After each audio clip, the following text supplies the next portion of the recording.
সবাইকে আসসালামু আলাইকুম। যে সমস্ত বাংলাদেশি ভাইয়েরা সৌদি আরবে ডাইরেক্ট কোম্পানির ক্লিনার ভিসা খুঁজতেছিলেন এবং সেটি ইন্টারভিউ ঝামেলা ছাড়াই, টাকা মূল সার্টিফিকেট ঝামেলা ছাড়াই, যারা ডাইরেক্ট কোম্পানির ভিসা খুঁজতেছিলেন, আজকের ভিডিওটি সেসব ভাইদের জন্য। ভিডিওটি একটু প্রপারলি দেখার চেষ্টা করবে, আমি সবগুলো বিষয় ক্লিয়ার করছি। তো চলুন কথা না বাইরে ভিডিও শুরু করা যায়। দেশের নাম হচ্ছে সৌদি আরব, কোম্পানির নাম হচ্ছে স্যান্ড কনস্ট্রাকশন কোম্পানি। এটা হচ্ছে আল ইয়াকুত গ্রুপ অফ কোম্পানির একটা শাখা।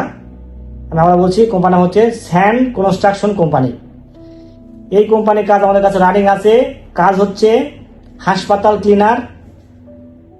কোম্পানি স্যালারি প্রদান করবে 800 সৌদি রিয়াল, ডিউটি হচ্ছে 8 ঘন্টা প্লাস ওভার টাইম আছে। সরাসরি স্যান্ড কনস্ট্রাকশন কোম্পানি নামে ভিসা স্টার্টিং হবে। এখানে স্যান্ড কনস্ট্রাকশন কোম্পানি, এই কনস্ট্রাকশন নাম দেখে আবার ভাবেন না যে কনস্ট্রাকশনের কাজ, এটা হাসপাতাল ক্লিনার কাজ হবে। এখানে ইন্টারভিউ দেওয়ার প্রয়োজন নেই এবং টাকামূল সার্টিফিকেটের প্রয়োজন নেই। ইন্টারভিউ এবং টাকামূল সার্টিফিকেট ঝামেলা ছাড়াই আপনারা ডিরেক্ট কোম্পানির ভিসা পাওয়ার সুবর্ণ সুযোগ। খুবই সীমিত কোঠা, মাত্র 25টা কোঠা। বয়স সীমা হচ্ছে 21 থেকে 40 বছরের মধ্যে হলেই আপনি এই কোম্পানি যেতে পারবেন। এই কোম্পানির কিছু বৈশিষ্ট্য বলি।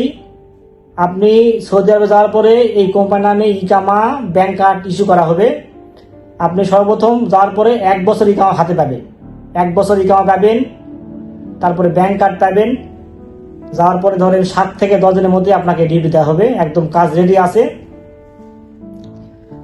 এই স্যান্ড কনস্ট্রাকশন কোম্পানি নামে গুগলে সার্চ দিলে আপনারা কিন্তু এই কোম্পানির সম্বন্ধে অনেক তথ্য পেতে পারেন। তো তারপরে কোম্পানি এবং ভিডিও সম্বন্ধে যদি কোনো প্রশ্ন থাকে আপনারা কমেন্ট করতে পারেন। ভিডিওটি কেমন লাগলো কমেন্টে জানাবেন। আর নিয়মিত এরকম তথ্যমূলক ভিডিও পেতে চাইলে অবশ্যই চ্যানেল সাবস্ক্রাইব করে রাখবেন। আর অলরেডি যারা সাবস্ক্রাইব করেছেন তাদেরকে অসংখ্য অসংখ্য ধন্যবাদ। আপনারা চাইলে আমাদের অফিস ভিজিট করতে পারেন। আমাদের অফিসের নাম হচ্ছে নূরে সাহারা ইন্টারন্যাশনাল, RL 2602, ঠিকানা নিউ এয়ারপোর্ট রোড, সিয়াবিন বাড়ি, বনানী, ঢাকা। 79 নম্বর হাউস, এইচ ব্লক, 5ম তলা। তো সবাই খুব ভালো থাকবেন। দেখা হবে পরবর্তীতে কোনো এক নতুন ভিডিওতে, সে প্রত্যাশায় আজকের ভিডিওকে শেষ করছি। আল্লাহ হাফেজ।